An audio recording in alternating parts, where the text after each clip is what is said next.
Hi guys, welcome back to my channel epic vlogs. So ఈరోజు బీరకాయ శనగపప్పు curry చేయబోతున్నానండి.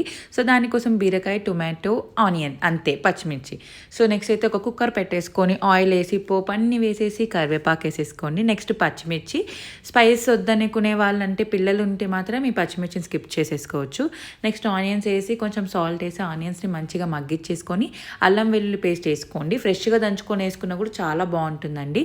Next వచ్చేసి ఇక్కడ శనగపప్పు ప్లేస్ ఏ మేజర్ రోల్ అండి. ఇది ఒక హాఫ్ అన్ అవర్ ముందే నానబెట్టేసుకోండి.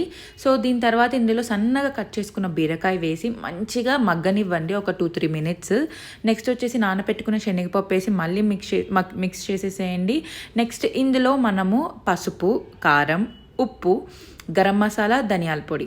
ఇది గరం మసాలా, ధనియాల పొడి అనేది మన ఇష్టము. ధనియాల పొడి మాత్రం ఖచ్చితంగా వేసుకోండి. గరం మసాలా మాత్రం ఆప్షనల్ అనమాట. కావాలంటే మీరు జీరా పొడి కూడా వేసుకోవచ్చు. నేనైతే ఇక్కడ ఓన్లీ గరం మసాలా, ధనియాల పొడి వేసేస్తున్నాను.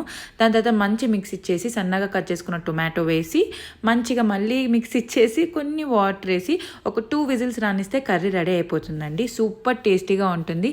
అన్నంలోకి, రోటీల్లోకి, జొన్న రొట్టెల్లోకి చాలా బాగుంటుంది. బీరకాయలో కూడా హెల్త్ బెనిఫిట్స్ చాలా ఉంటాయండి. ఖచ్చితంగా ఇంక్లూడ్ చేసేసుకోండి. అంతే ఈ వీడియో. See in the next video. Subscribe, like, share and comment guys. Bye.